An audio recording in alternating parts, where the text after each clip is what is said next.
Praise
the lord.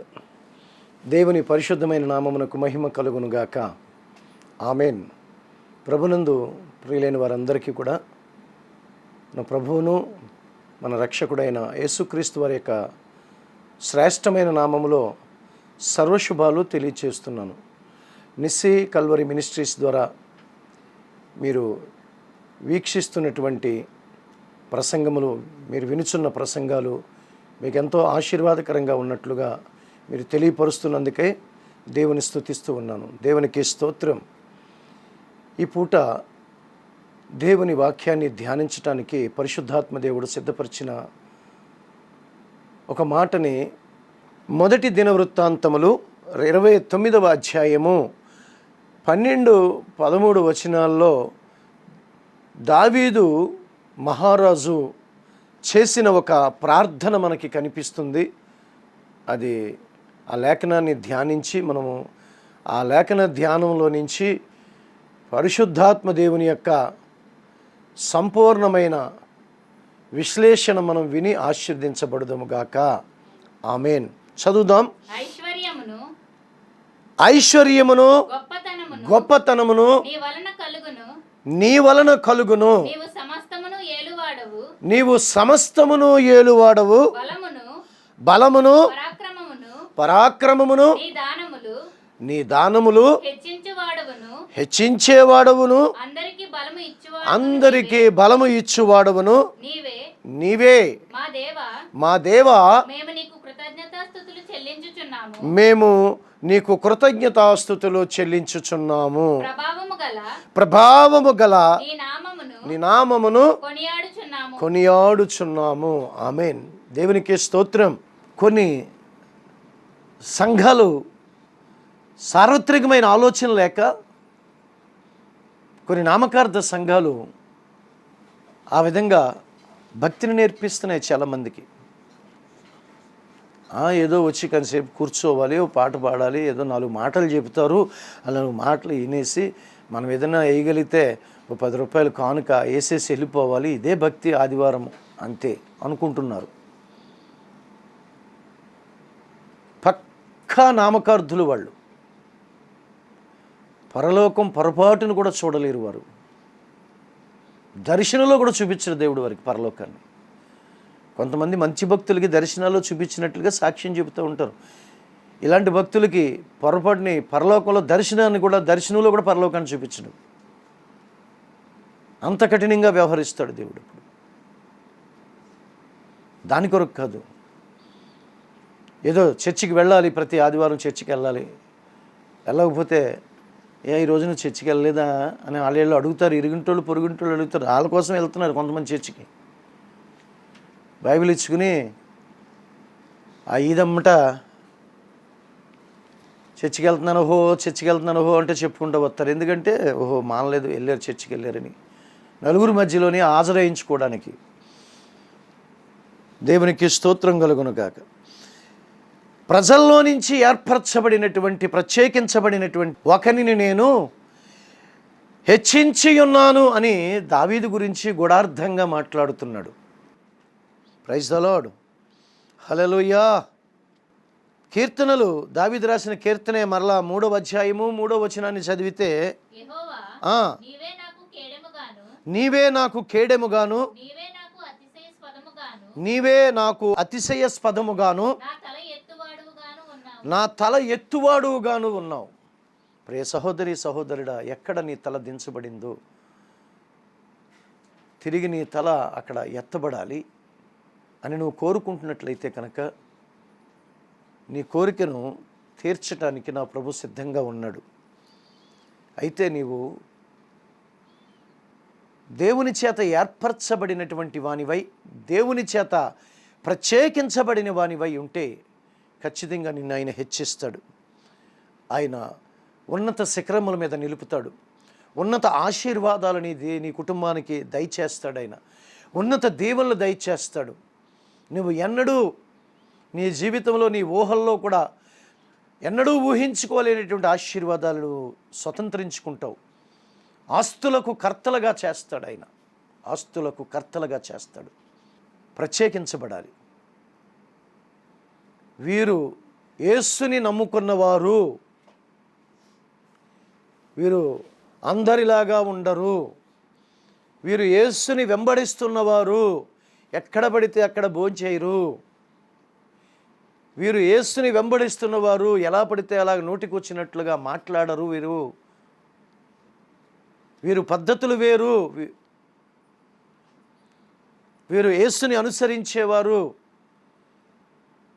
ఏ కార్యక్రమానికి పడితే ఆ కార్యక్రమానికి వారు వెళ్ళరు. ఎక్కడ పడితే అక్కడ భోజనం చేయరు.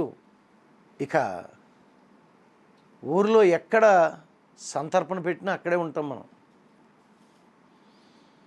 ఊరిలో ఏ గుడికాడ సంతర్పణ పెట్టినా సరే ఇక్కడ నేను ఉన్నాను అంటే అక్కడ ప్రత్యక్షం అవుతారు.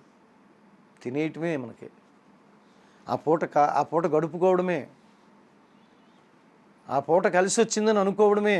కానీ నువ్వు ఎంత నష్టపోతున్నావో, నీకు నువ్వుగా ఎంత నష్టాన్ని తవ్వుకుంటున్నావో, నీకు నువ్వుగా ఎంత నష్టాన్ని కొని తెచ్చుకుంటున్నావో నీకు ఆ సమయంలో అనిపించదు, తెలియదు. ఒక రోజున తెలుస్తుంది. ఈ నష్టమంతా ఒక ముద్దగా చేరినప్పుడు తెలుస్తుంది నీకు,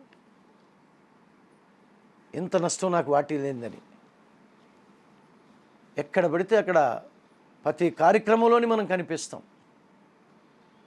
తగుదునమ్మా, నేను ఉండాలి, నేను లేకపోతే ఈ కార్యక్రమం జరగదు అన్నట్టుగా మనం కార్యక్రమాలకు వెళ్ళిపోతాం.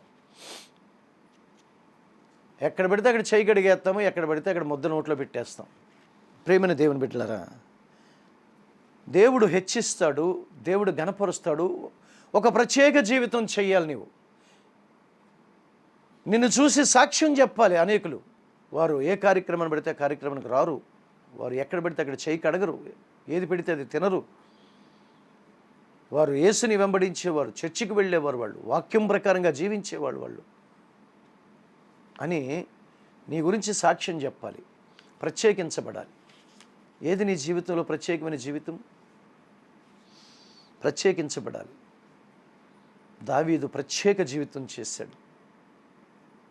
అబ్రహాము ప్రత్యేకించబడిన, పిలిచిన తర్వాత వచ్చింది అన్యుల్లో నుంచి అయినా, అన్య ఆచారాల నుంచి అయినా, విగ్రహారాధనలో నుంచి అయినా, దావీదు అబ్రహాము ప్రత్యేకించబడ్డాడు.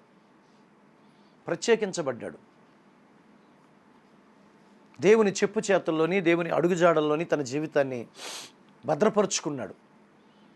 అటువంటి వారిని హెచ్చిస్తాడు. ప్రతిదానికి కక్కుర్తి పడుతూ జీవిస్తే ఆ కక్కుర్తి పడిన దాంతో సరిపెట్టుకోవడం. ఇక దేవుని ఆశీర్వాదాలు కనపడవు. దేవుని దీవెన ఇక అటువంటి కుటుంబాల మీద కురిపించడు దేవుడు. కక్కుర్తి ఎక్కడికి పడితే అక్కడ కక్కుర్తి, కాంప్రమైజ్ అయిపోవడం, రాజీ పడిపోవడం భక్తిలో. దేవునికి మహిమ కలుగును గాక. నా తల ఎత్తువాడవును నీవే. తల ఎత్తుతాడు. ఏ ప్రజల మధ్యన, ఏ గ్రామం మధ్యన, ఏ సమాజం మధ్యన నీ తల దించబడిందో అక్కడే నీ తల ఎత్తుతాడు నా ప్రభు. అయితే ఏర్పరచబడిన నీవు ప్రత్యేకముగా ఉంటున్నావా? ప్రత్యేక జీవితం చేస్తున్నావా? ఏది మాట్లాడకూడదో అది మాట్లాడకుండా ఉండాలి, ఏది తినకూడదో అది తినకుండా ఉండాలి, ఏది చూడకూడదో అని దేవుడు మనకి కొంత నియమాన్ని పెట్టాడు, అది చూడకుండా ఉండాలి, ఏది వినొద్దు అని చెప్పాడో అది వినకుండా ఉండాలి. అలాగున ఒక ప్రత్యేక జీవితం చేస్తే నిన్ను హెచ్చిస్తాడు నా ప్రభు. దేవునికి మహిమ కలుగునుగాక. ప్రవక్త అయిన యెషయా గ్రంథంలో నుంచి కూడా ఒక మాటని మనము ధ్యానం చేద్దాం. 52వ అధ్యాయము 13వ వచనాన్ని చదువుదాము. ఆలకించుడి, ఆలకించండి, నా సేవకుడు వివేకముగా ప్రవర్తించును, వివేకముగా ప్రవర్తించును, అతడు హెచ్చించబడి ప్రసిద్ధుడై మహాగణుడుగా ఎంచబడెను, మహాగణుడుగా ఎంచబడును. దేవునికి స్తోత్రం. హల్లెలూయా. నా ప్రియమైనటువంటి దేవుని బిడ్డలారా, వివేకముగా ప్రవర్తించాలి, వివేక శూన్యులుగా ఉండకూడదు, వివేకముగా ప్రవర్తించాలి. ఏ క్రైస్తవుడి జీవితంలో, ఏ భక్తిపరురాలు జీవితంలో, ఏ భక్తిపరుడు జీవితంలో వివేకము చోటు చేసుకుంటుందో, వివేకము కలిగి ఉంటారో, ఆ వివేకము కలిగినటువంటి వారిని హెచ్చించబడి ప్రసిద్ధుడై మహాగణుడుగా ఎంచబడతాడంట. హెచ్చించబడతాడు, ప్రసిద్ధుడవుతాడు. హెచ్చించబడటమే కాదు, ప్రసిద్ధుడు అవటము అంటే అనేకుల మధ్యన ఘనపరచబడటము, అనేకుల మధ్యన కొనియాడబడటము. ప్రసిద్ధుడు అంటే ప్రసిద్ధిగాంచినవాడు, ప్రసిద్ధికెక్కినవాడు. హెచ్చించడమే కాదు, ప్రసిద్ధిగాంచేటట్లుగా చేస్తాడంట, ఘనపరుస్తాడంట. నా ప్రియమైన దేవుని బిడ్డలారా, వివేకము ఇది వాక్యం ద్వారానే కలుగుద్ది. వివేకము లోకానుసారంగా కలిగేది కాదు. లౌకికమైన వివేకం గురించి దేవుడు మాట్లాడట్లేదు. నీ లౌకికమైన వివేకాన్ని కట్టిపెట్టి పక్కన పెట్టాలి. ఇది వాక్యానుసారమైనటువంటి వివేకము. వాక్యస్వరూపమైనటువంటి దేవుణ్ణి మనం ధ్యానం చేస్తున్నప్పుడు వాక్యంలో నుంచి ఇచ్చేటటువంటి ఆ జ్ఞానయుక్తమైనటువంటి ఆ జ్ఞాన రసములో నుంచి పొందుకునేది వివేకం. వాక్యాన్ని బాగా ధ్యానం చేస్తూ, వాక్యాన్ని చదువుతూ, బైబిల్ చదువుతూ వివేకాన్ని సంపాదించుకోవాలి. వివేకం అనేది వాక్యం ద్వారా కలుగుద్ది. దేవునికి మహిమ కలుగునుగాక. కనుక ప్రియమైనటువంటి దేవుని బిడ్డలారా, అటువంటి వారిని దేవుడంట హెచ్చించడమే కాదు, ప్రసిద్ధిగాంచేటట్లుగా చేసి, ఘనుడుగా కాదంట మహాఘనుడుగా చేస్తాడు. దేవునికి స్తోత్రం. ఘనుడుగా కాదు, మహాఘనుడుగా చేస్తాడు. మహాఘనుడు అనేది ఆయనకి ఉన్నటువంటి పేరుల్లో ఒక పేరు. అంటే అంతటి పేరు చూడండి, ఆయనకున్న పేరుకి సమానమైన పేరునిస్తాను అంటున్నాడు. మహాఘనుడవు నీవు అని మనము ఆయన కీర్తిస్తాం కదా. ఇక్కడ ప్రభు చెప్తున్నాడు, వివేకము ఎవరిలో కనిపిస్తుందో, వివేకము ఏ సహోదరిలో, ఏ సహోదరుడిలో దేవుని వివేకము, ఆ వాక్యానుసారమైన వివేకము కనిపిస్తుందో వారిని హెచ్చించడము, అలాగనే ప్రసిద్ధిగాంచేటట్లుగా మహాగణులుగా ఆయన ఎంచుతాను అంటున్నాడు. దేవునికి మహిమ కలుగునుగాక. ఆమేన్. హల్లెలూయా. మనము దానియేలు గ్రంథములో మనము మహాగణుడుగా, ప్రసిద్ధిగాంచిన వాడిగా, హెచ్చించిన వాడిగా మనం చూడగలుగుతాం దానియేలుని. దానియేలు పుస్తకంలో చదువుదాం, 2వ అధ్యాయము 48వ వచనం చదువుదాము ముందుగా. అప్పుడు రాజు దానియేలుని బహుగా హెచ్చించి అనేక గొప్ప దానములిచ్చి అంతటి మీద అధిపతిని గాను ప్రధానిని గాను నియమించెను. దేవునికి స్తోత్రం. హల్లెలూయా.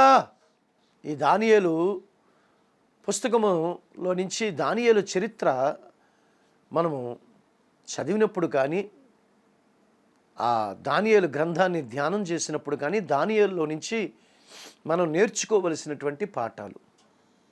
దానియేలు చాలా వివేకవంతుడు. వాక్యంతో వివేకాన్ని బాగా నింపుకున్నాడు. ఎంతటి వివేకవంతుడో అంతటి ఘనత అతనికి దేవుడిచ్చాడు. చూడండి, ఈ బబులోను సామ్రాజ్యంలో అంటే భయంకరమైనటువంటి విగ్రహపు ఆరాధన జరిగేటటువంటి ఒక రాజ్యములో దేవుణ్ణి నమ్ముకున్నటువంటి దానియేలు, దేవునిని క్రీస్తుని వెంబడిస్తున్న దానియేలు, క్రీస్తుని అనుసరిస్తున్న దానియేలు, క్రీస్తు అడుగుజాడల్లో, క్రీస్తు చెప్పు చేతల్లో తన జీవితాన్నంతటినీ కూడా అప్పగించుకున్న దానియేలు జీవితం ఎలాగుంది? ప్రియమైనటువంటి దేవుని బిడ్డలారా, ఎలా కనిపిస్తుంది? ఆ బబులోను సామ్రాజ్యాన్ని పరిపాలించే రాజు దానియేలుని ఎలా ఘనపరుస్తున్నాడు? తన సామ్రాజ్యంలో, ఆ బబులోను సామ్రాజ్యంలో ఎంతోమంది ఉండగా వారందరినీ పక్కన పెట్టి దేవుని వివేకము కలిగినటువంటి దానియేలుని ఎలా హెచ్చిస్తున్నాడో చూడండి. హెచ్చించి, మామూలుగా హెచ్చించలేదంట, బహుగా హెచ్చించి అనేక గొప్ప దానములిచ్చి అధిపతిగాను ప్రధానునిగాను నియమించాడంట.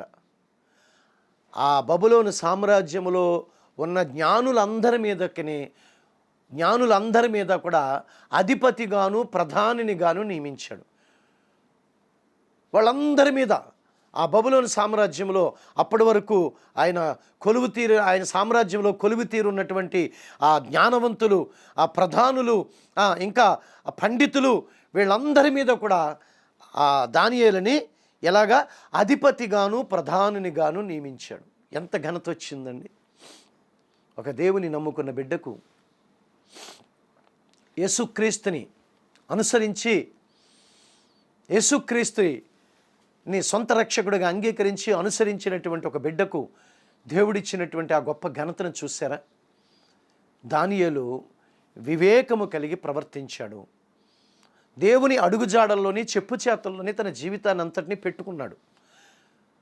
సరెండర్ చేశాడు తన జీవితాన్ని, దేవుని అడుగుజాడలకి సరెండర్ చేశాడు, దేవుని చెప్పు చేతలకి సరెండర్ చేశాడు, తన్ను తాను దేవుడికి లొంగిపోయాడు, లోబడిపోయాడు.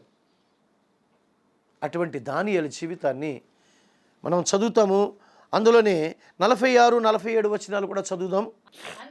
అంతటా రాజు అయినటువంటి నెబుకద్నెజరు దానియేలునకు చూసారా? ఒక దేవుని కుమారుడికి, ఒక దేవుని బిడ్డకు, దేవుని నమ్ముకున్న వానికి, దేవుని వివేకము కలిగిన వానికి ఒక రాజు సాష్టాంగ పడుతున్నాడంటండి. ఒక రాజు సాష్టాంగ నమస్కారం అని రాశారు. సాష్టాంగ నమస్కారం అంటే ఆ దానియేలు పాదాలకి సాగిలి పడటమే కదా, సాష్టాంగ పడటమే కదా. ఒక రాజు, ఏ రాజు ఇతను? బబులోను సామ్రాజ్యము అంటే ఈ కల్దీల సామ్రాజ్యము అన్నిటికంటే ప్రపంచంలో ఒకప్పుడు అతి పెద్దదైన సామ్రాజ్యము, పేరు ప్రఖ్యాతులు కాంచిన సామ్రాజ్యం ఇది బబులోను సామ్రాజ్యము. ఈ బబులోను సామ్రాజ్యం యొక్క రాజు దానియేలు పాదాలకి సాగిలపడుతున్నాడండి. దానియేలుకి సాగిలపడ్డాడు. ఎంత ఘనత ఇచ్చాడు దేవుడు. ఒక ప్రతిమను చేసి ఆ ప్రతిమకే నమస్కరించాలి, మరి దేనికి నమస్కరించకూడదు అన్నప్పుడు దానియేలు దినమునకు ముమ్మారు యెరూషలేము వైపు తన కిటికీ తలుపులు తెరుచుకుని, తన గది యొక్క తలుపులను యెరూషలేము వైపున్న తలుపులను తెరుచుకుని యెరూషలేము వైపుకి తిరిగి యెరూషలేము వైపుకి మోకరిల్లి దినమునకు ముమ్మారు ప్రార్థన చేస్తూ ఉండగా చూసి నేరము పట్టుకుని నేరము మోపబడిన వాడై ఆ బబులోను రాజు చేసిన ప్రతిమకు సాగిలపడలేదన్న ఒక నేరంతో సింహాల బోనులో వేయబడి సింహాల నోరులు దేవుని చేత మూయబడి ఒక అద్భుతమైనటువంటి ప్రార్థనపరుడు, సింహాల నోరులను మూయించగలిగేటంత ప్రార్థనపరుడని పేరుగాంచినటువంటి దానియేలుకి ఆ దేశపు రాజు సాగిలపడుతున్నాడు. నీకు సాగిలపడతారు నీ శత్రువులు, నీకు విరోధులు, నీ పాడుని కోరుకునేవారు, నీ చెడుని కోరుకునేవారు అందరూ వచ్చి నీకు సాగిలపడతారు. నీ ప్రార్థన జీవితం అలా ఉండాలి. వాక్యంతో ఒక గొప్ప వివేకాన్ని సంపాదించుకోవాలి. వివేకవంతులుగా ఉండాలి దేవుని బిడ్డలు. అవివేకము నష్టాన్ని తీసుకొస్తుంది, అజ్ఞానము నష్టాన్ని తీసుకొస్తుంది. దేవుని జ్ఞానము, దేవుని వివేకము నింపుకోవాలి. అది వాక్యం ద్వారానే సాధ్యము. వాక్యం వినాలి వినాలి వినాలి, దేవుని మాటలు వింటూ ఉండాలి. విని వాటిని అవగాహన చేసుకుంటూ దాని ప్రకారంగా జీవితాన్ని కట్టుకోవడానికి ప్రయత్నం చేయాలి. వివేకవంతమైన జీవితం అది. దానియేలు ఆ విధంగా గొప్ప వివేకవంతుడిగా మార్చబడ్డాడు. దేవునికి స్తోత్రం కలుగునుగాక. హల్లెలూయా. దేవుని పరిశుద్ధమైన నామానికి మహిమ కలుగునుగాక. ఆ 46 తర్వాత 47 కూడా చదువమ్మా. మరియు రాజు ఈ మర్మమును బయలుపరచుటకు నీవు సమర్థుడవు అయితివే.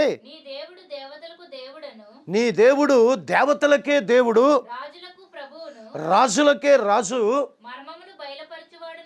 మర్మాల్ని బయలుపరిచేవాడై ఉన్నాడని దానియేలు దగ్గర దానియేలు దేవుని గురించి పొగుడుతూ ఉన్నాడు. విగ్రహారాధన చేసే రాజు, ఒక ప్రతిమను నిలబెట్టి ఆ ప్రతిమకే అందరూ పూజించాలి అని శాసనం చేసి విడుదల చేసిన రాజు ఇప్పుడు దానియేలు దేవుడిని గణపరుస్తున్నాడు. దానియేలు దేవుణ్ణి పొగుడుతూ ఉన్నాడు. దానియేలు దేవుణ్ణి కీర్తిస్తూ ఉన్నాడు. దానియేలుకి సాగిలపడటమే కాదు, దానియేలు నమ్ముకున్న దేవుణ్ణి కూడా ఘనపరుస్తూ ఉన్నాడు. నీ దేవుడే దేవుడయ్యా, గొప్ప దేవుడు, శక్తి కలిగిన దేవుడు, మహత్యాలు చేయడానికి చాలిన దేవుడు అంటూ పొగుడుతున్నాడు. దేవునికి స్తోత్రం కలుగునుగాక. హల్లెలూయా. దేవుని పరిశుద్ధమైన నామానికి మహిమ కలుగునుగాక. మరి ఎవరి సహవాసము చేయక దేవునితో సహవాసం చేశాడు దానియేలు. సింహాల గుహను ఎదుర్కొన్నాడు దానియేలు. దానియేలు 9వ అధ్యాయము 3వ వచనాన్ని చదువుదాం. అంతట నేను గోనెపట్ట కట్టుకొని ధూళిని తలపైన వేసుకుని ఉపవాసముండి ప్రార్థన విజ్ఞాపనలు చేయుటకై నా మనస్సుని నిబ్బరము చేసుకుంటుని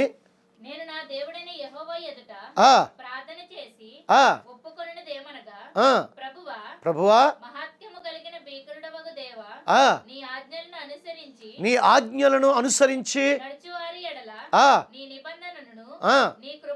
నీ కృపను జ్ఞాపకము చేయువాడా. ప్రవక్తలు రాజులకును పితరులకును చెప్పిన మాటలను ఆలకింపక నీ ఆజ్ఞలను నీ విధులను అనుసరించుట మాని పాపులను దుష్టులనై చెడుతనమందు ప్రవర్తించుచు తిరుగుబాటు చేసిన వారము. దేవునికి స్తోత్రం. ఈ దానియేలు ప్రార్థన నీ ప్రతిరోజు ప్రార్థన అవ్వాలి. ఈ 9వ అధ్యాయము ఈ 3, 4, 5 వచనాల్లో చదివినటువంటి చెప్పబడిన ప్రార్థన నీ జీవితానికి ఒక ప్రాముఖ్యమైన ప్రార్థన అవ్వాలి. నీ అనుదిన ప్రార్థన అవ్వాలి. నీ వేకువజాముని ప్రార్థన అవ్వాలి. నీ ఒంటరి ప్రార్థనలో ఈ ప్రార్థన ఉండాలి. ఆ విధంగా దానియేలు ప్రార్థన మన జీవితంలో అనుదిన ప్రార్థనగాను, ప్రాముఖ్యమైన ప్రార్థనగాను, నిత్య ప్రార్థనగాను ఉండిపోవాలి. ఆ విధంగా ప్రార్థించినప్పుడు మనము దానియేలు వలె సత్ఫలితాలని, ప్రార్థన ఫలితాలని సమృద్ధిగా మనము అనుభవించగలుగుతాం. ప్రార్థనతోటే, దావీదు చేసిన ప్రార్థనతోటే పరిశుద్ధాత్మ దేవుడు ఈ ప్రసంగాన్ని ప్రారంభించాడు. ప్రియమైన దేవుని బిడ్డలరా, యాకోబు, అపోస్తులుడైన యాకోబు కూడా చెప్తున్నటువంటి మాటని మనము ఒకసారి స్మరణలోనికి తెచ్చుకుంటే వాక్యాన్ని మంచిది. 4వ అధ్యాయము 10వ వచనాన్ని చదువుదాము. ప్రభు దృష్టికి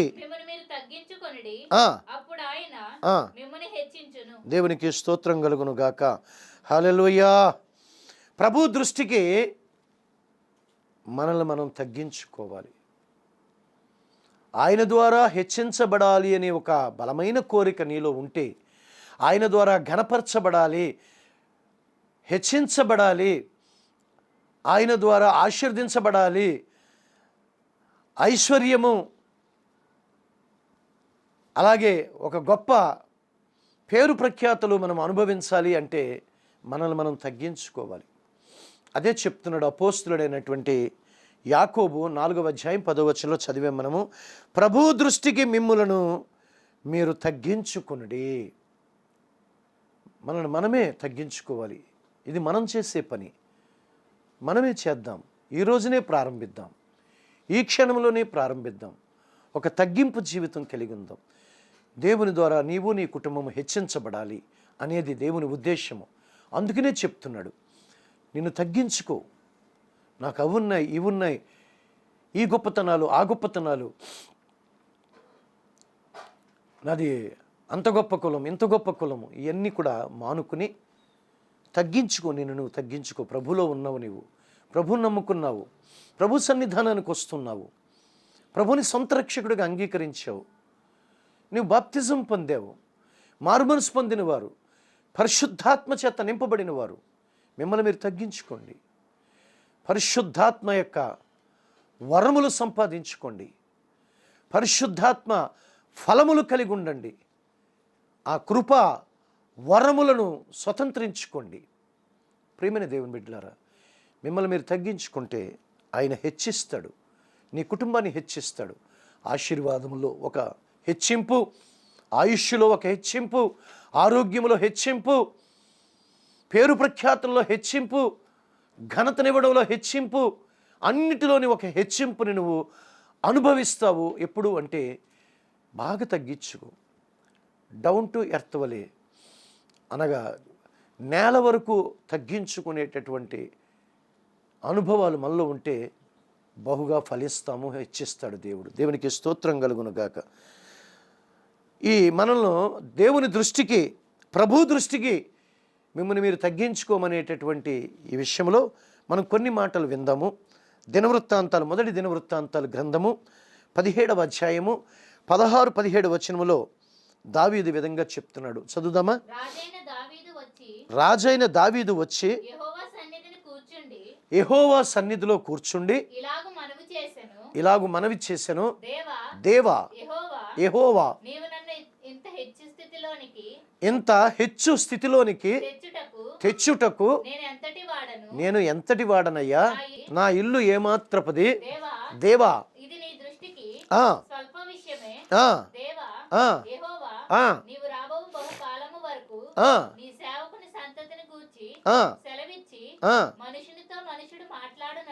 మనుషునితో మనుషుడు మాట్లాడుకున్నట్లుగా దయపాలించి నాతో మాట్లాడి దేవునికి స్తోత్రం కలుగునుగాక. దావీదు చేస్తున్నటువంటి మహారాజు అయ్యుండి రాజ్య పరిపాలనను పక్కన పెట్టి, అలాగని చెప్పి రాజ్య పరిపాలనలో ఎక్కడా మచ్చ తెచ్చుకోలేదు, రాజ్య పరిపాలనలో ఎక్కడా సరిగా పరిపాలించలేదు దావీదు అనే చెడ్డ పేరు తెచ్చుకోలేదు. దానికి ఇచ్చే సమయం దానికి ఇచ్చేవాడు, దేవునికి ఇచ్చే సమయం దేవునికి ఇచ్చేవాడు. ఒక రాజు అయ్యుండి ఆయన వచ్చి యెహోవా సన్నిధిలో కూర్చుని, నీకు అంత తీరుబడి, మనకి అంత తీరుబడే ఉండట్లేదు. 11 అయ్యేటప్పటికి విడిచిపెట్టేయాలి, వచ్చేది 10ంటికి, 11 అయ్యేటప్పటికి వదిలేయాలి. వదిలేస్తే అది మంచి చర్చి, ఆ చర్చికి పోదాం.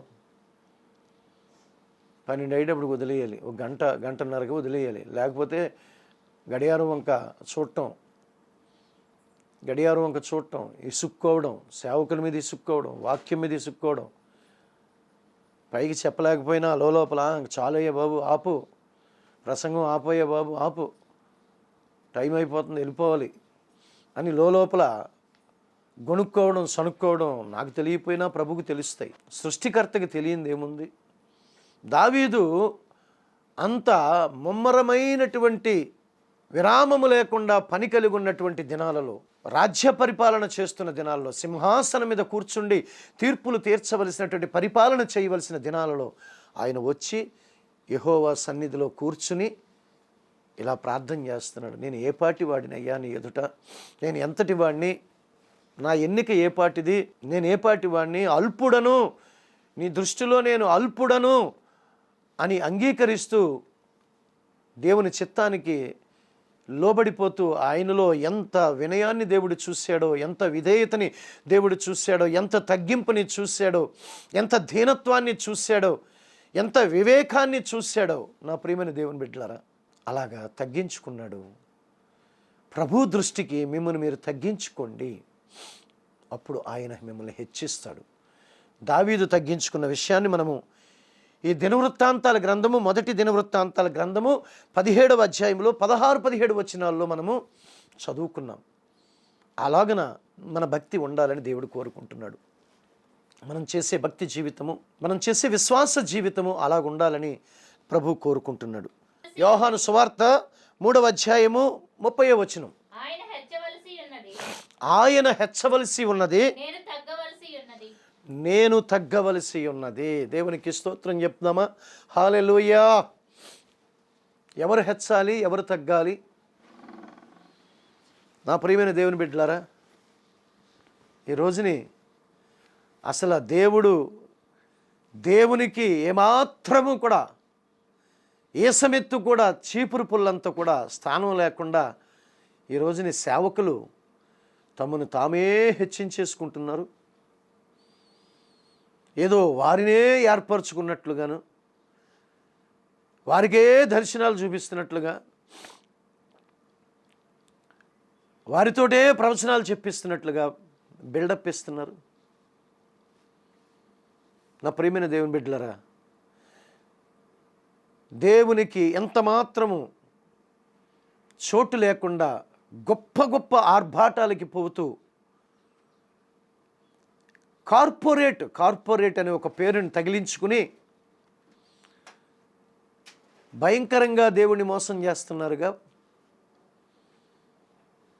ఆ మోసములో అనేక మంది బురిడీ కొడుతున్నారుగా. అటువంటి వారి చుట్టూ ప్రదక్షిణలు చేస్తున్నారు. దేవునికి కొంచెం కూడా చోటు లేదు. వారి వస్త్రధారణలో కానీ, వారి వేషధారణలో కానీ, వారి భాష, వారి మాట్లాడే మాటల్లో కానీ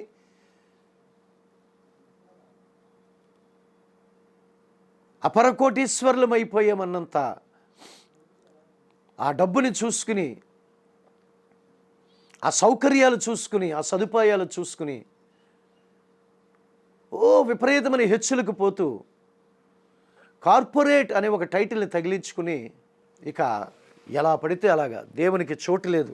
దేవుని మహిమపరిచేటటువంటి సంఘటనలు ఉండవు, దేవుని మహిమపరిచే పరిస్థితులు ఉండవు, దేవుని ఘనపరిచే పరిస్థితులు ఉండవు. వారిని వారు ఘనపరుచుకుంటారు, వారిని వారే మహిమపరుచుకుంటారు, వారిని వారే గొప్ప చేసుకుంటూ ఉంటారు. ఇటువంటి వాళ్ళు మన కళ్ళకి ఎంతోమంది కనపడుతున్నారు. అవి పుట్టగొడుగుల్లో పుడతాయి, అలాగే మాయమైపోతాయి. తర్వాత శాశ్వతంగా ఉండేది తగ్గించుకున్న వారే, శాశ్వతంగా ఉండేది దేవునికి వివేకవంతులే, దీన మనస్సు కలిగిన వారే, తగ్గించుకున్నవారే. ఇక్కడ దావీదు అంత గొప్ప పదవి తనకి ఇచ్చినా కానీ, అంత గొప్ప రాజ్యభారము ఇచ్చినా కానీ, దావీదు ఏపాటి వాడినయ్యా, నన్ను నా వంశాన్ని ఇలాగ ఆశీర్దిస్తానని నీ నోటితో పలికినటువంటి మాటలను బట్టి నేను ఏపాటి వాడిని, నా ఎన్నిక ఏపాటిది, నా వంశము ఏపాటిది, నా ఇల్లు ఏపాటిది, అల్పుడను అని ఆయన తగ్గించుకుంటున్నాడు. ఈ రోజుని చాలామంది కార్పొరేట్ అనే పేరుతోటి గర్వాంధకారులుగా, గర్వమనే అంధకారం అలుముకున్న వారిగా మనకు కనపడుతున్నారు ఎంతోమంది. వారి చుట్టూ ప్రదక్షిణలు చేస్తున్నారు. వారికి వచ్చే శాపంలో కొంత శాపం వారు ప్రదక్షిణలు చేసేవారు కూడా అనుభవించాల్సి వస్తుంది. దేవునికి స్తోత్రం కలుగునుగాక. హల్లెలూయా. బాప్తిజం ఇచ్చే యోహాన్ అంటున్నాడు, నేను తగ్గవలసి ఉన్నది, ఇప్పటికీ ఎప్పటికీ కూడా నీవు హెచ్చవలసి ఉన్నది, నిన్ను హెచ్చించాలి. మేమందరం కలిసి నీ నామాన్ని హెచ్చించాలి, నీ నామాన్ని కొనియాడాలి, నీ నామము ఈ ప్రపంచం యొక్క నలుమూలలో కూడా మేము ప్రకటించాలి, తెలియపరచాలి. మేము తగ్గిపోవాలి, నీ నామమే హెచ్చించబడాలి. దేవునికి స్తోత్రం కలుగునుగాక.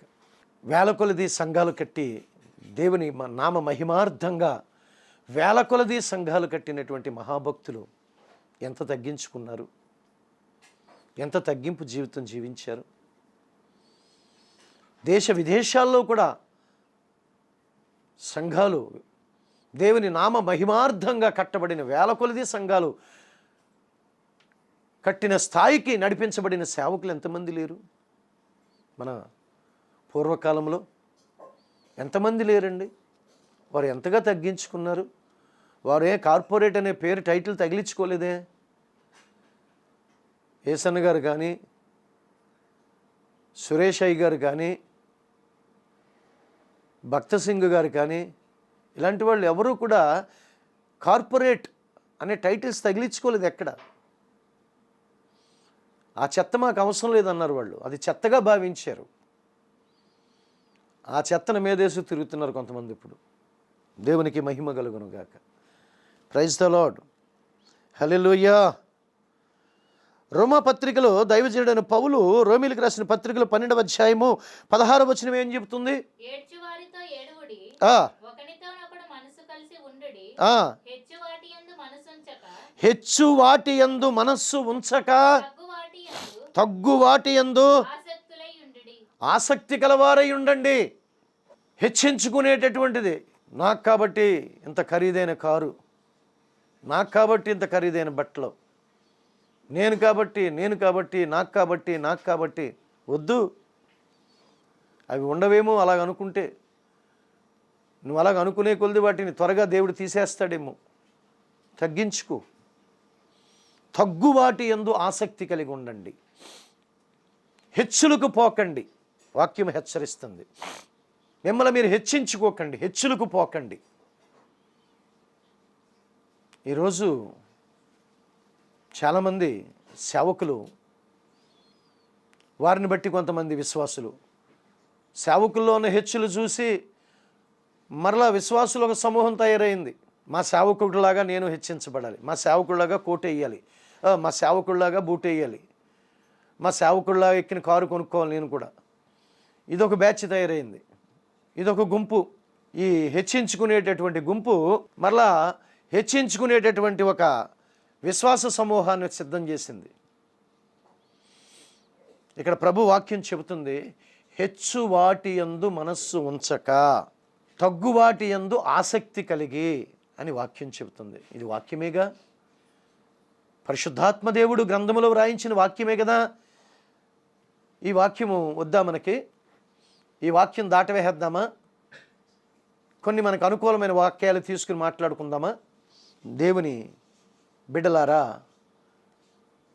నిశ్చయముగా మీరు ఆశీర్వదించబడాలని ఆసక్తి కలిగిన దేవుడు మీతో మాట్లాడుతున్నాడు.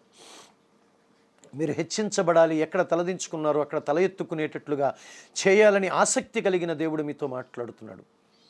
దేవునికి స్తోత్రం కలుగును గాక. మత్తయి సువార్తమానము 23వ అధ్యాయము 12వ వచనాన్ని కూడా చదువుదాం.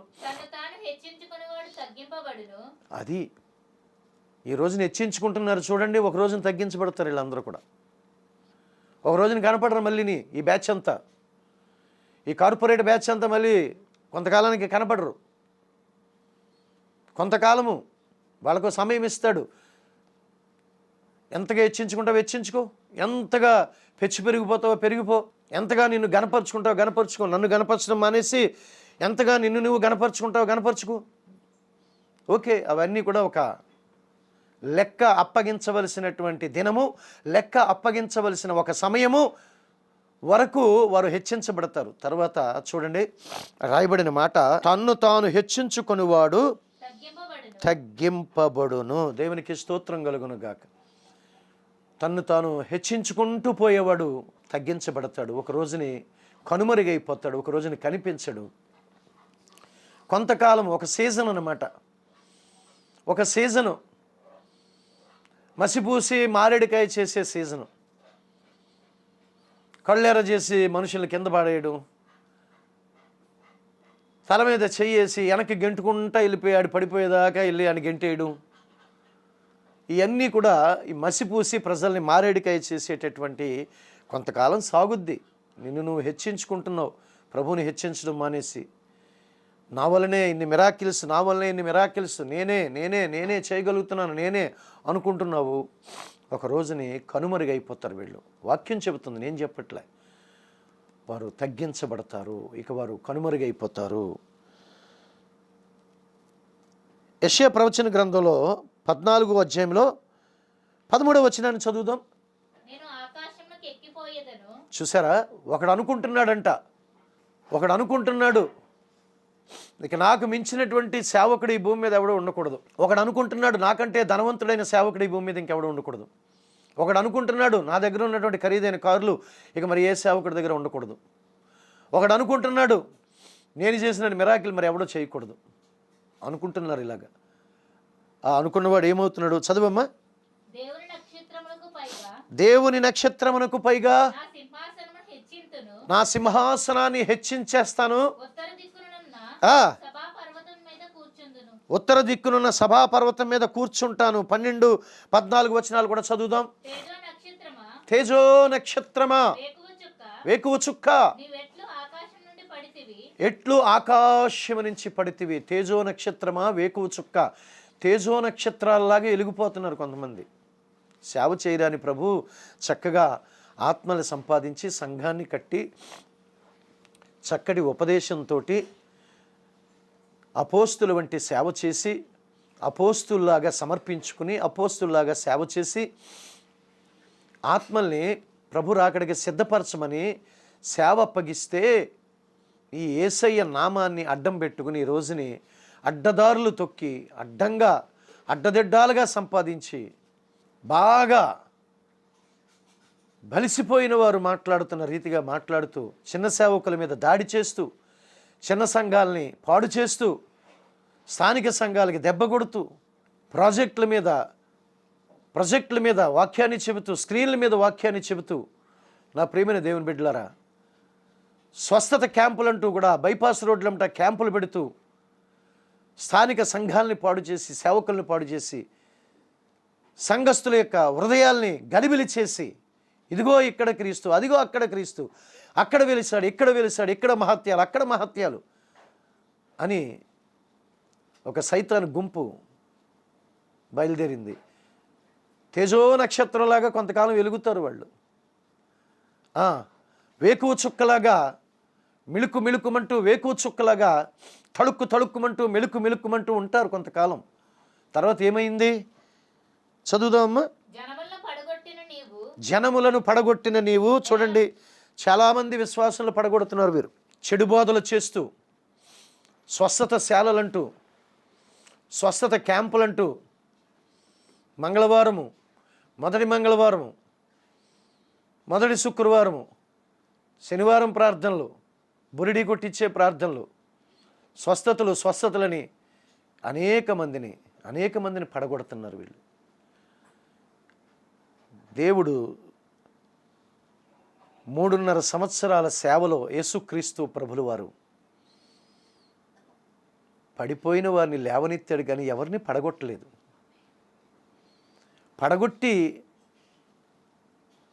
పడగొట్టడము లేపడము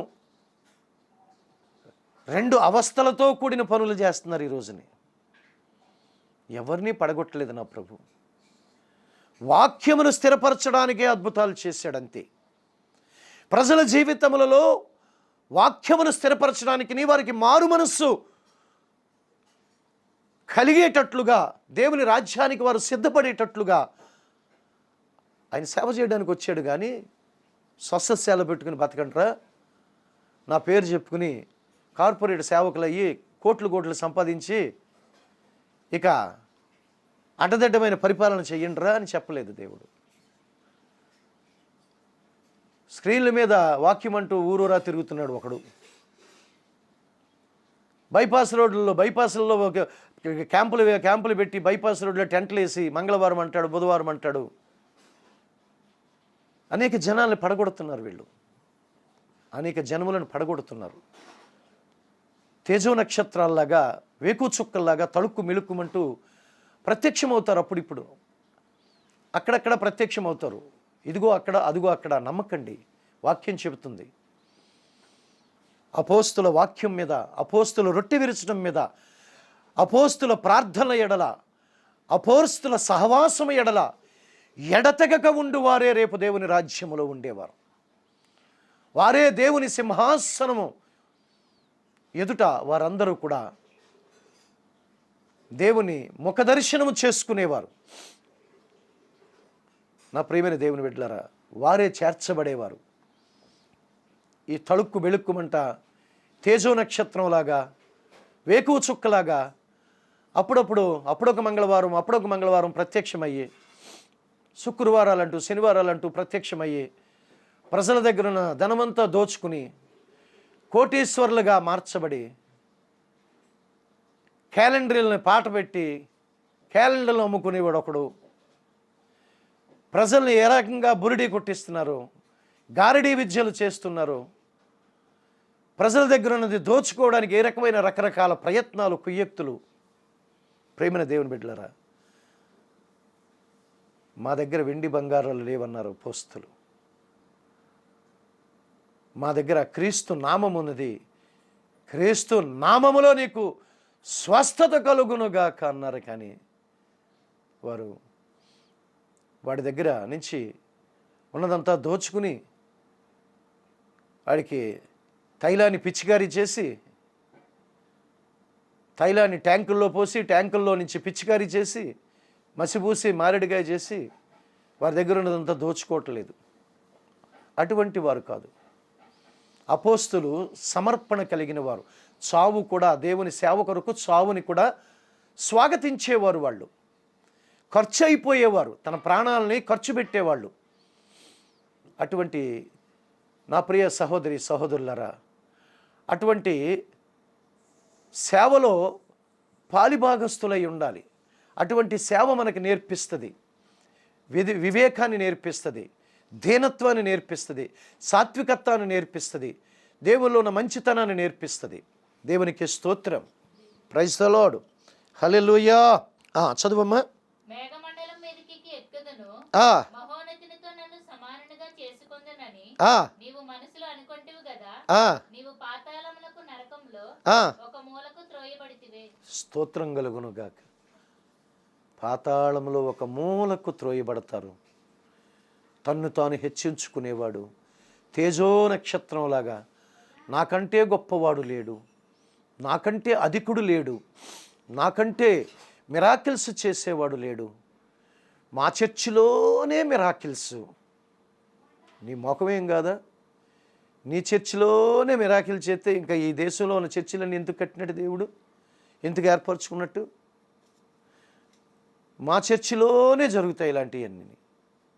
అవును, మీ చర్చిలోనే జరుగుతాయి. క్యాలెండర్లు పాట పెట్టడాలు, క్యాలెండర్ల మీద బతకడాలు, ప్రజల్ని రెచ్చగొట్టి, దేవుని పేరట రెచ్చగొట్టి ఒకలాంటి మెస్మరిజం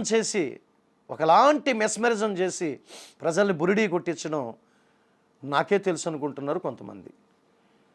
నా ప్రియమైన సహోదరి సహోదరులారా, దేవుని పరిశుద్ధ నామానికి మహిమ కలుగునుగాక. ఒక విశ్వాసైనా, ఒక సేవకుడైనా, సంఘమైన సేవకుడైనా, నా ప్రియ సహోదరి సహోదరులారా, చెప్పబడుతున్న మాటను బట్టి తన్ను తాను హెచ్చించుకునేవాడు తగ్గించబడతాడు. దానికి ఒక సాక్ష్యము మనకి యెషయా గ్రంథంలో కనిపిస్తుంది. తేజో నక్షత్రంలాగా, వేకువ చుక్కలాగా తన్ను తాను హెచ్చించుకుంటూ, తన్ను తాను ఘనపరుచుకుంటూ, ఒక అదుపు ఆజ్ఞ లేనటువంటి విధంగా ఎవరైతే తమను తాము హెచ్చించుకుంటారో వారు తగ్గించబడతారు. నువ్వు వెలిగినంతకాలం వెలిగేవు తేజో నక్షత్రంలాగా, వేకువ చుక్కలాగా తళుక్కుమంటూ చాలామందికి నువ్వు కనిపించావు. కానీ నువ్వు నేల వరకు మనుషుల్ని ఎంతోమందిని పడగొట్టావు.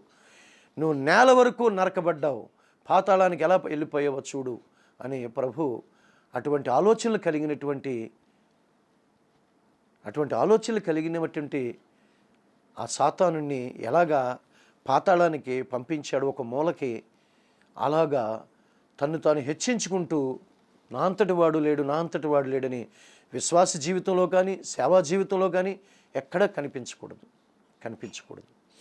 అపోస్తులు తగ్గించుకున్నారు, తిట్టేవారికి, కొట్టేవారికి అప్పగించుకున్నారు. నా ప్రియ సహోదరి సహోదరుడా, ఈ రోజుని వాక్యం వింటున్నటువంటి ప్రియ దేవుని సంగమ, హెచ్చింపులకి ఎన్నడూ వెళ్ళొద్దు. వాక్యం చెబుతుంది, విన్నాము మనము. హెచ్చువాటి యందు మనస్సుంచక తక్కువ వాటి యందు మీరు ఆసక్తి కలిగి ఉండండి అని చెప్తుంది వాక్యం. దేవునికి స్తోత్రం.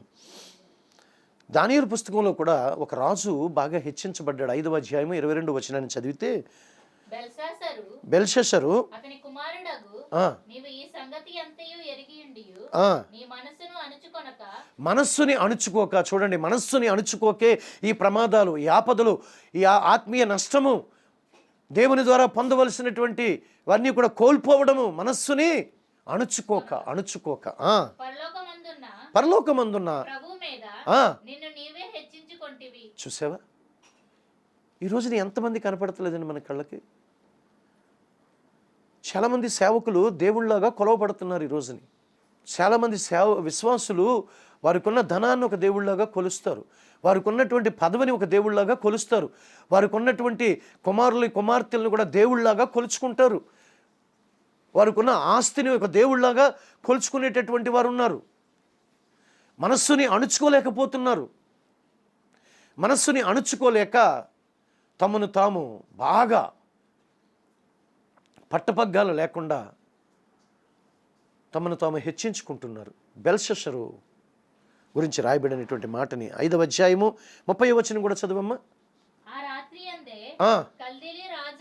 కల్దీల రాజుగు బెల్షస్సరు హతుడాయెను. 22వ వచనంలోని హెచ్చరించాడు దేవుడు. బెల్షస్సరు, దేవుని మీకన్నా నువ్వు గొప్పగా నువ్వు హెచ్చించుకుంటున్నావు, దేవుని కన్నా గొప్పగా నిన్ను నువ్వు గణపరుచుకుంటున్నావు అని హెచ్చరించాడు. 22వ వచనంలో. 30వ వచనంలో చూస్తే అతడు లేడు, భూమి మీద నుంచి కొట్టివేశాడు దేవుడు అతన్ని. ఈ భూమి మీద నుంచి తొలగించాడు. నీవు భూమి మీద బ్రతికే అర్హత లేదు నీకని చెప్పి ఆ మనిషిని కొట్టివేశాడు దేవుడు. దేవునికి మహిమ కలుగునుగాక. మనస్సుని అణుచుకోలేక దైవాంశ సంభూతుల్లాగా వారికి వారే దేవునికి సమానులుగాను దైవాంశ సంభూతులుగాను ఏదో 4 మాటలు చెప్పడం వస్తే ఇక ప్రజలను మోసం చేయడమే. వారికి వారే దైవాంశ సంభూతులుగా చిత్రీకరించుకుంటున్నారు. కొంతకాలం అది నీకు. బెల్షస్సరుకి కొంత టైము. 22వ వచనంలో హెచ్చరించాడు. 23వ వచనంలో అతడు భూమి మీద నుంచి కొట్టివేయబడ్డాడు. దేవుని కంటే అతిగా హెచ్చించుకోవడానికి నువ్వెవరు? దేవుడు నీకు సేవ చెయ్యమని సేవ అప్పగిస్తే, క్రీస్తుకు తగిన విశ్వాసిగా ఉండమని విశ్వాసాన్ని అప్పగిస్తే, వాటిని అడ్డం పెట్టుకుని పక్కదారులు నీ మనస్సుని నీవు అణుచుకోలేక పక్కదారులు పట్టి ధనదాహం, పేరు, నాకంటే గొప్ప సేవకుడు లేడు ఇక ఈ ప్రపంచం మీద అనిపించుకోవాలి, నాకంటే మిరాకిల్ చేసేవాడు లేడని కొందరు తాపత్రయం, నాకంటే పదవులు ఎలగబెట్టేవాడు ఎవడో లేడు అని అనిపించుకోవాలి, కొందరు తాపత్రయం. ఇది అప్పగించిన పని పక్కన పెట్టేశారు. దేవుని ఉద్దేశాలు పక్కకు పెట్టేశారు. దేవుని చిత్తాన్ని పక్కన పెట్టేశారు. ఇక వారి చిత్తము, వారి ఆలోచనలు, ఇక వారి నడిపింపు, వారి ఎదుగుదల ఇయే చూస్తున్నారు. ప్రియమైన దేవుని బిడ్డలారా, కొరింథీయులకు రాసినటువంటి 2వ పత్రికలో 12వ అధ్యాయం 7వ వచనంలో పౌలు గారు అంటున్నారు, నాకు కలిగిన ప్రత్యక్షతలు బహు విశేషముగా ఉన్నాయి. ప్రియ సహోదరుడా, సహోదరి, సేవ చేస్తున్న దైవజనుడా, ఈ మాట ఆలకించి ఈ మాటను బట్టి కొంత నేర్చుకుందాం. మరలా చదువుదాం. నాకు కలిగిన ప్రత్యక్షతలు చాలా విశేషంగా ఉన్నాయి. నేను అత్యధికముగా హెచ్చిపోకుండా నిమిత్తము అత్యధికముగా హెచ్చిపోకుండా నిమిత్తము నాకు శరీరంలో ఒక ముళ్ళు నేను అత్యధికముగా హెచ్చిపోకుండా నిమిత్తము నన్ను నలుగగొట్టుటకు సాతాను యొక్క దూతగా ఉంచబడెను. ఒక ముళ్ళు, దాన్ని ప్రేమగా స్వీకరిస్తున్నాడు దైవజనుడు. దైవజనుడి కంట దేవుని ద్వారా ప్రత్యక్షతలు చాలా అత్యధికంగా ఉన్నాయంట. నువ్వేపాటివాడు పౌలు ముందు, పౌలు గారి సేవ ముందు, పౌలు గారు చేసిన మిరాకిల్స్ ముందు నువ్వేపాటివాడు? ఒక మూలకు కూడా పనికిరావు. నువ్వు గోటి వారకు కూడా పనికిరావు. ఎక్కడ హెచ్చించబడలేదే పౌలు గారు? ఎంత తగ్గించుకున్నాడు? సేవ నిమిత్తం జైలుకి వెళ్ళాడు. జైల్లో కూర్చుని పత్రికలు రాశాడు. ఈ రోజున జీవగ్రంథంలో అవి పొందుపరచబడ్డాయి. నా ప్రియ సహోదరి సహోదరుడా, తన తిండి, తన ఆహారం కొరకు తన కష్టపడి వెళ్ళి పనిచేశాడు పౌలు గారు. పౌలు గారు వంటి సేవ చేద్దాం. పౌలు గారు చేసినటువంటి సేవ చేద్దాం, దానికి కట్టుబడి ఉందాం. పౌలు గారిని ఒక ప్రామాణికంగా తీసుకుందాం. పౌలు గారిని ఒక ఆదర్శప్రాయంగా తీసుకుందాం. ఆయన డేరాలు కుట్టుకుని ధనం సంపాదించుకుని దాని ద్వారా ఆయన భోజనం చేశాడు.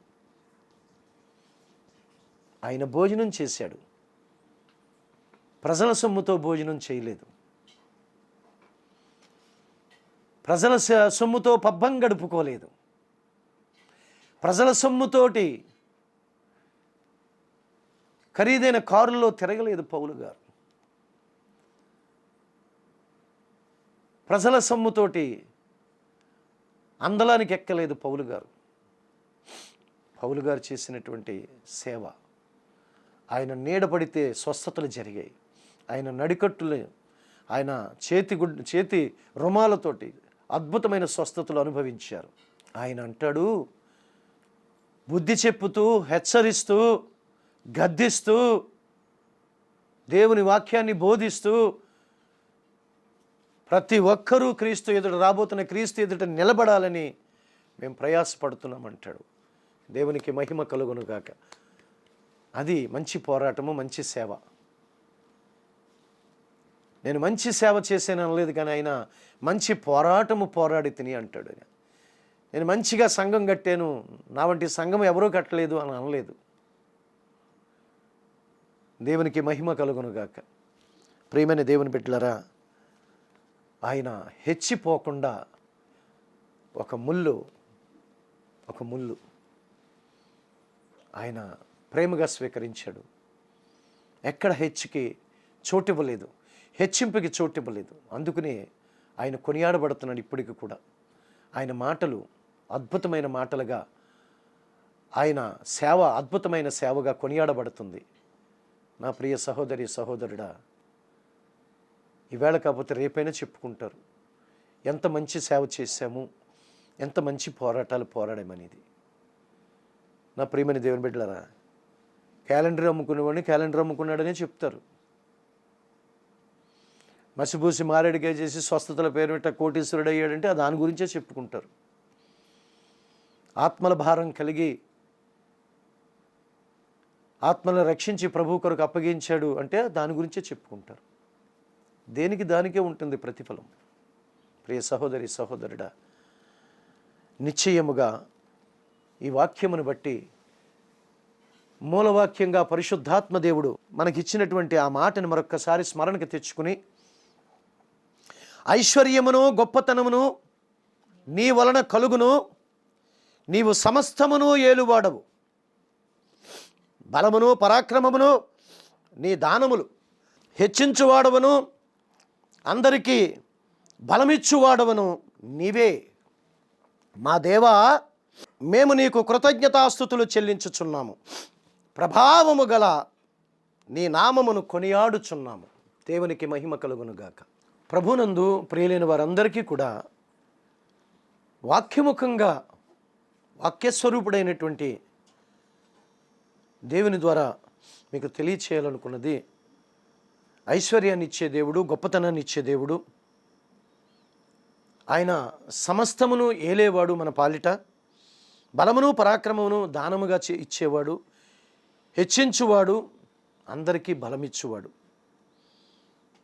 నీవేనయ్యా అని దావీదు చేసిన ప్రార్థనను బట్టి పరిశుద్ధాత్మ దేవుడు ఇచ్చిన ఆ విపులమైనటువంటి ఆ మాటలు బట్టి ప్రభువుని స్తుతిస్తూ నిశ్చయముగా మీకును మీ కుటుంబములకును దావీదు చేసిన ప్రార్థన వంటి ప్రార్థన ద్వారా ఆశీర్వాదములు దీవెనలు నిండుగా మెండుగా దేవుడు మీకు దయచేయునుగాక.